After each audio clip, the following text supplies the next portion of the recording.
Olá, pessoal, sejam bem-vindos a mais uma aula de Matemática 1 e hoje a gente vai falar sobre regras de derivação. Então, hoje, pessoal, a gente vai falar sobre regras de derivação, onde a gente vai dividir esse tópico em duas partes. Nessa primeira parte, a gente vai falar sobre derivadas de funções potências, como gerar novas derivadas a partir de funções derivadas conhecidas, derivadas de funções exponenciais e derivadas de funções trigonométricas.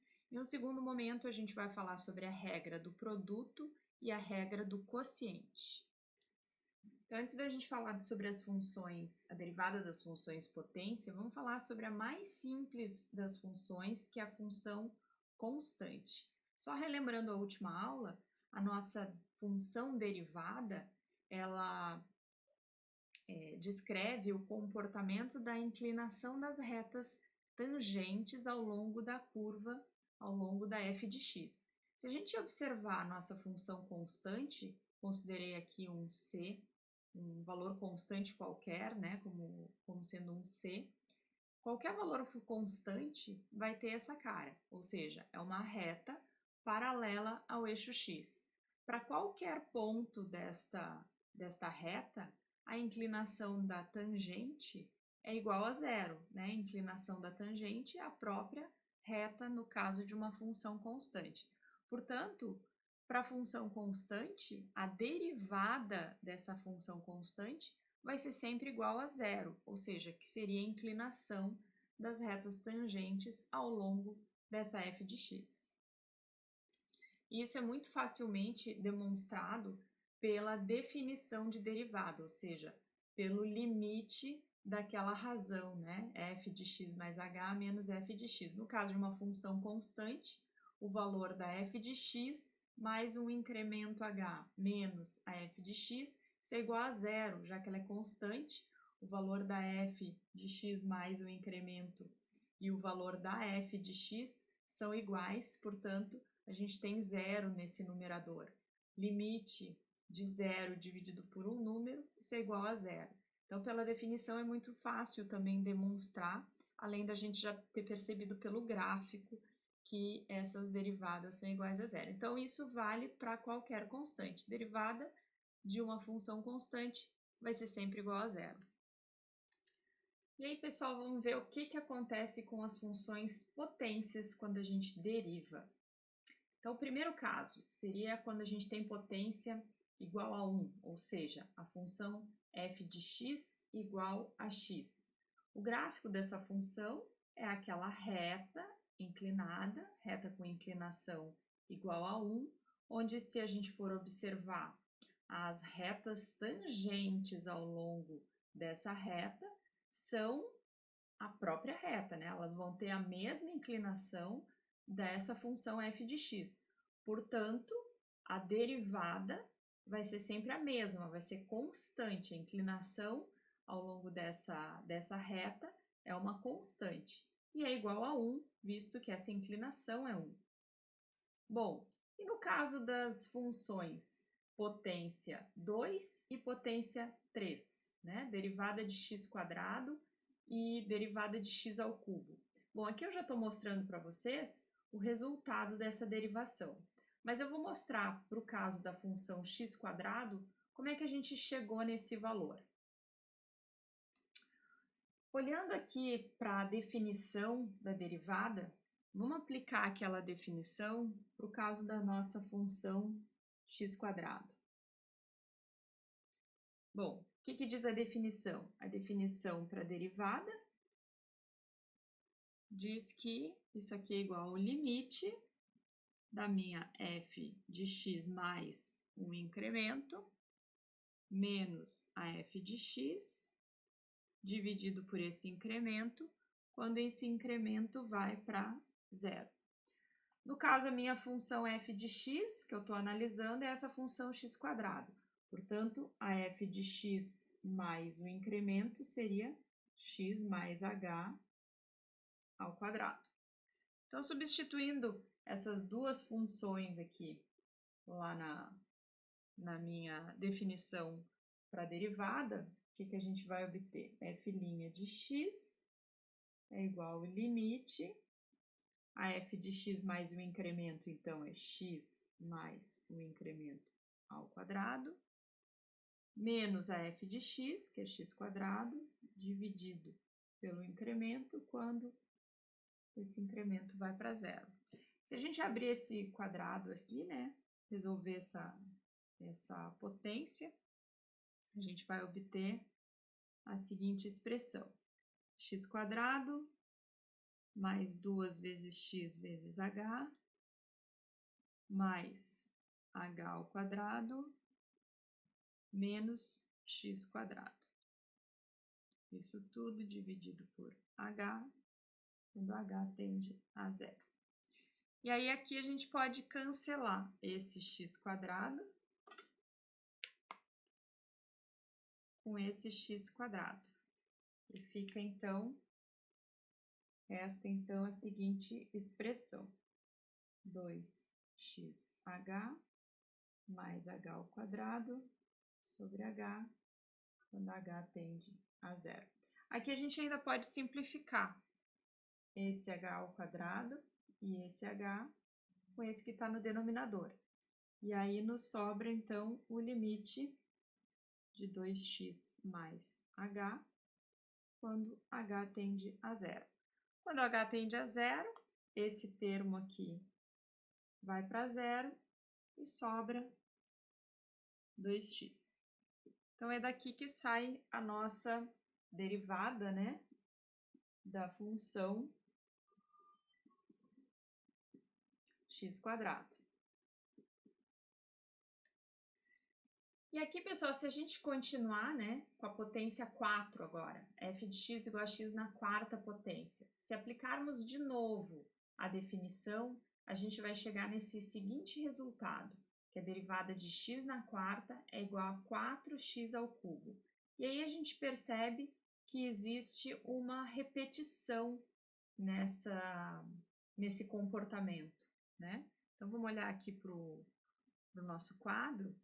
Reparem que para f de x igual a x, a gente tinha aqui a derivada era igual a 1. No caso da f de x igual a x quadrado, a gente percebia aqui que a derivada é igual a 2x, né? Foi o que a gente calculou. Eu tinha mostrado para vocês que para o caso de x ao cubo, aplicando a definição, a gente chega no seguinte resultado para a derivada, 3x ao quadrado. E a gente acabou de mostrar que pela definição, a derivada da função x na quarta é igual a 4x ao cubo. Então, reparem que existe uma repetição aqui desse comportamento. Reparem que para x ao quadrado, aparece uma constante 2 aqui em frente à derivada. Para x ao cubo, aparece a constante 3. Para x na quarta, aparece a constante 4. E a potência diminui em uma unidade, no caso da derivada, o que nos permite generalizar esse resultado aqui, dizendo que, vamos colocar primeiro, para uma f de x potência, né? X na n, a derivada dessa função vai ser igual a n multiplicado por x na n menos 1. E aí, desse desenvolvimento que a gente fez, a gente viu que, comparando as equações anteriores, a gente vai ter o seguinte resultado para uma função potência, né? Derivada de uma função potência, x na n, vai ser igual a n vezes x na n menos 1. Mas isso não é somente verdade para n inteiro. Na verdade, isso vale para qualquer n real. E aí eu grifo aqui, ó. Se n for um número real, a gente pode aplicar aquela mesma fórmula, certo? Se a gente for aplicar a definição de derivada pelo limite usando qualquer valor de n, a gente chega nesse mesmo resultado. Então, a gente aqui conclui que a derivada de uma função potência pode ser dada por esse produto aqui. N vezes x na n menos 1, onde n é um número real. E agora a gente vai ver, pessoal, o que acontece quando a gente tem combinação de funções, quando a gente tem soma de funções ou quando a gente tem uma função multiplicada por uma constante ou dividida por uma constante, né? Então, reparem, quando essas novas funções elas são formadas a partir de outras, seja por adição, multiplicação ou divisão, as suas derivadas podem ser calculadas em termos dessas derivadas originais, certo? Particularmente, a gente tem essa fórmula aqui embaixo, onde aparece a minha função multiplicada por uma constante. Então, como é que vai ficar a derivada dessa função multiplicada por uma constante? No caso, sempre que eu tiver uma constante multiplicativa aqui para a função, essa constante não é afetada pela derivada, ou seja, a derivada da função multiplicada pela constante é igual a constante multiplicada pela derivada. E aí vejamos alguns exemplos. Nesse caso aqui, primeiro exemplo, derivada de 3x na quarta. Isso daqui vai ser exatamente o mesmo que 3 multiplicado pela derivada da função x na quarta. E a derivada da função x na quarta a gente já conhece, é uma função potência, a gente pode aplicar a regra da função potência, ou seja, a potência passa multiplicando e a função x na quarta derivada passa a ter a potência uma unidade menor. Então, isso daqui vai resultar em 3, esse 3 multiplicativo se mantém aqui, e a derivada de x na quarta, que é 4x na 3, o que resulta, então, em 12x ao cubo. Um outro exemplo, derivada da função menos x. Menos x nada mais é do que menos 1 multiplicada por x, portanto, menos 1 é uma constante, e eu posso passar essa constante, então, colocar para fora da derivada, ela não vai ser afetada pela derivada, e isso, então, vai resultar em menos 1, que deriva menos 1 multiplicado pela derivada de x. E quem é a derivada de x? A gente já viu ali nos slides anteriores que a derivada de x é igual a 1. Portanto, a gente vai ter menos 1 vezes 1, que resulta em menos 1. E agora vamos ver aqui o que acontece quando a gente tem soma de funções. E aí a gente tem a regra da soma, que diz o seguinte: a derivada da soma de duas funções é igual à soma das derivadas. Lembrem sempre que a derivada, a definição de derivada é um limite, e o limite tem essa mesma propriedade. Quando a gente tem limite da soma de duas funções, isso é igual à soma dos limites das duas funções. Então, essa propriedade aqui, a regra da soma, nada mais é do que uma consequência da propriedade da soma dos limites. E aqui só vamos chamar a atenção que isso vale para quando eu tenho mais do que duas funções. Se eu tiver 3 ou 4 funções, vale também essa mesma propriedade, ou seja, a derivada da soma é igual à soma das derivadas, como a gente tem no exemplo aqui embaixo com 3 funções. Então, vejamos, pessoal, como é que vai ficar a derivada de funções exponenciais. Então, a gente vai genericamente falar que uma função exponencial é igual a b, que é um número real, elevado a x. Então, pela definição, a gente tem que a derivada dessa função, pelo limite, né, é igual a f de x mais h menos f de x dividido por h. H é esse incremento, onde h tende a zero. Bom, quem é a f de x mais h? É justamente b elevado a x mais h, menos b na x, que é a minha f de x, dividido por h. Bom, mas esse termo aqui, ó, b elevado a x mais h, eu posso reescrever como sendo b elevado a x multiplicado por b elevado a h. Reparem que aparecem dois termos aqui, o b nos dois termos, né? Esse termo b elevado a x, que eu posso então colocar em evidência conforme eu escrevi aqui à direita. Muito bem, mas esse termo b elevado a x não depende de h. Portanto, pela propriedade de limites, ele é um termo que eu posso jogar aqui para frente do limite. Eu posso tirar desse limite e multiplicar ele aqui na frente. Então, o resultado disso é dado aqui embaixo, ó. A derivada dessa minha função vai ser igual a b na x, que multiplica esse limite aqui. Bom, mas quem é esse limite? Aí a gente vai abrir um parênteses aqui para mostrar quem é esse limite. Então, eu queria abrir um rápido parênteses aqui, pessoal, e mostrar de novo aqui a definição para a derivada daquela função exponencial. Aplicando aqui a definição, a minha derivada de x é dada por aquele limite, onde a minha f de x é a função exponencial, b na x. Então, aplicando a definição nessa função exponencial, a gente tem essa expressão aqui. E repare, o que acontece nessa expressão quando eu substituo o meu x por um zero? Ou seja, quando x igual a zero, eu vou ter a derivada dessa função em zero. Substituindo o x por zero, esse primeiro termo vai se transformar em b elevado a h, e esse segundo termo aqui, b elevado a zero, que é 1. Então, eu vou ter esse limite aqui, que é justamente o limite que apareceu ali no slide anterior. Então, aquele limite, b elevado a h menos 1 sobre h, quando h tende a zero, é justamente a derivada da função exponencial quando x igual a zero. Então, vamos voltar lá.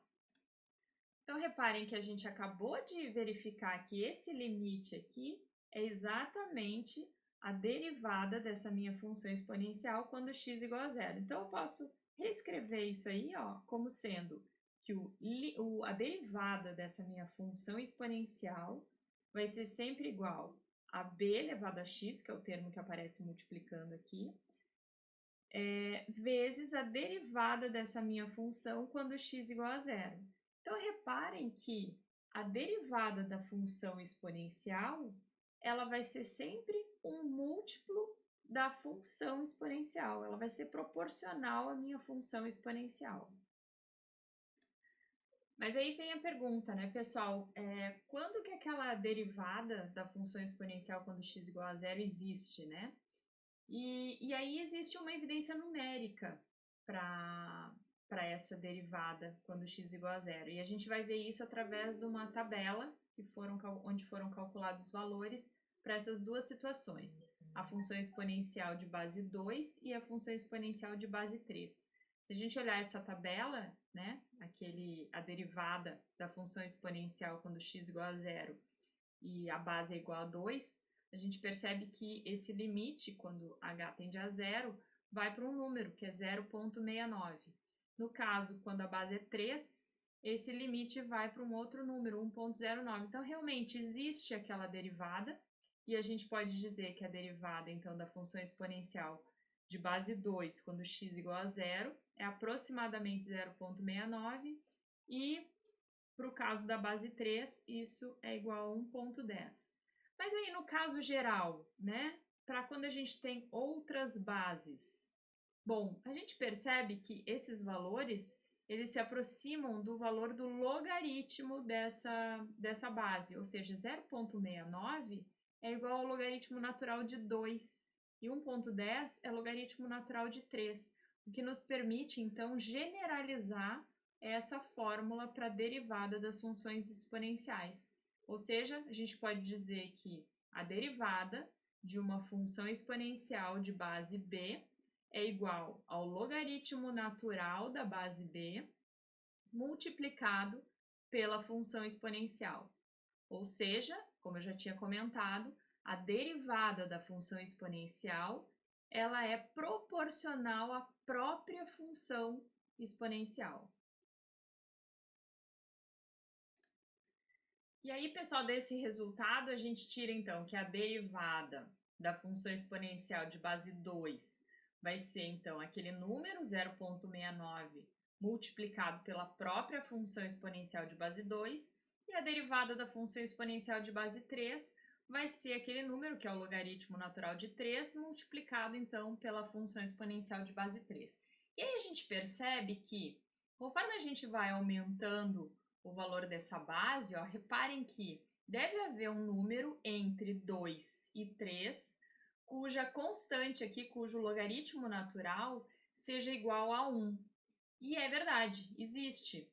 Existe essa derivada, né, esse valor aqui dessa constante, que na verdade é essa derivada da função exponencial para x igual a zero. Existe uma base cujo esse valor é igual a 1. E esse número é o que a gente chama de número de Euler, e é descrito pela letra E. Esse número, ele é definido exatamente por aquele limite que a gente viu lá atrás, onde o limite desse número e elevado a h menos 1 dividido por h quando h tende a zero é igual a 1. É a definição para esse número de Euler. E aí a gente vai ver o que significa, né, a derivada da função exponencial cuja base é esse número e. E esse número e é algo que está entre 2 e 3. Ele é 2,718, é uma dízima, né?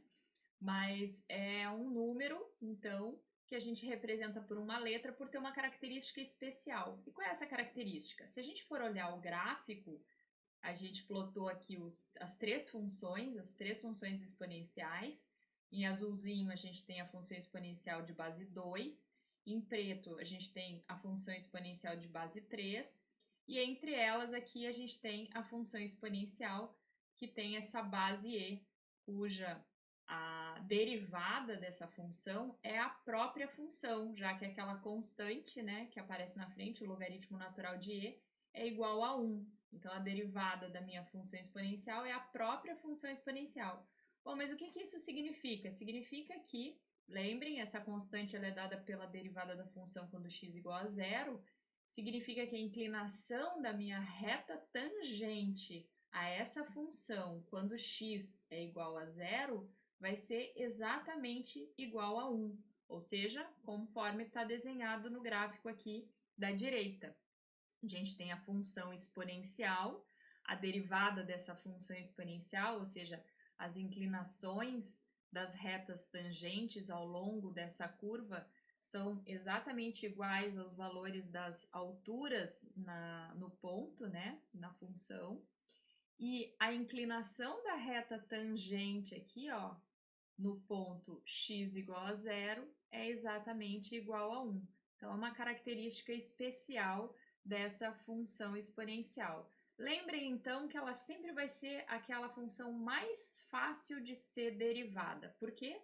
Porque a derivada é exatamente igual à própria função. Então, vamos calcular aqui um exemplo para essa função f de x igual a exponencial de x menos x. Como é que a gente calcula a primeira derivada e a segunda derivada para essa função aqui? Então, no caso, a primeira derivada. Então, a primeira derivada dessa soma é uma soma de funções. Então, isso a gente já viu que pela regra do limite a gente pode usar a propriedade que a derivada da soma das funções é igual à soma das derivadas. Então, a derivada dessa exponencial de x menos x é igual à derivada da exponencial menos a derivada da função x. A derivada da função exponencial a gente acabou de ver que é a própria exponencial. E a derivada da função x é igual a 1. Portanto, a derivada daquela função, daquela soma de funções, é igual à exponencial de x menos 1. E se eu calcular agora a segunda derivada para essa função? No momento que a gente quer calcular a segunda derivada, o que a gente vai fazer? A gente vai derivar a primeira derivada. E a primeira é dada por essa função exponencial de x menos 1. Então, a derivada de exponencial na x menos 1 é igual à derivada da função exponencial menos a derivada de 1. A derivada da função exponencial, novamente, é a própria função exponencial. E a derivada de 1, que é uma constante, a gente já viu que é zero. Então, o resultado disso, a segunda derivada para aquela nossa função original, é igual ao exponencial de x. E agora, pessoal, nas funções trigonométricas, a gente não vai se aprofundar muito no assunto, mas eu quero que vocês gravem esses dois resultados, que são os mais usados, que são as derivadas da função seno e da função cosseno. E aí, olhando aqui, ó, a derivada da função seno é a função cosseno, e a derivada da função cosseno é menos seno. Então, são os dois resultados que a gente vai aí tentar guardar para usar mais adiante em funções compostas, enfim, para outros resultados. E aí eu queria só lembrá-los, pessoal, que existe uma tabela onde a gente tem aqui a derivada de todas essas funções. E a gente vai voltar nesse assunto mais adiante, depois que a gente conhecer todas as regras de derivação. Mas essa tabela nos permite consultar essas regras e aí não precisa recorrer toda vez à definição da derivada, no caso, para calcular essas derivadas dessas funções, certo? Então, existem várias aqui regras de derivação para diversas funções, inclusive para as identidades trigonométricas, certo? É mais um lembrete aqui de que a gente não vai precisar aplicar, então, a definição de derivada toda vez que a gente quiser calcular a derivada de uma função, basta, então, a gente lembrar dessas regras de derivação. E era isso, pessoal, por hoje é só. No próximo vídeo a gente continua falando sobre esse assunto. Até lá!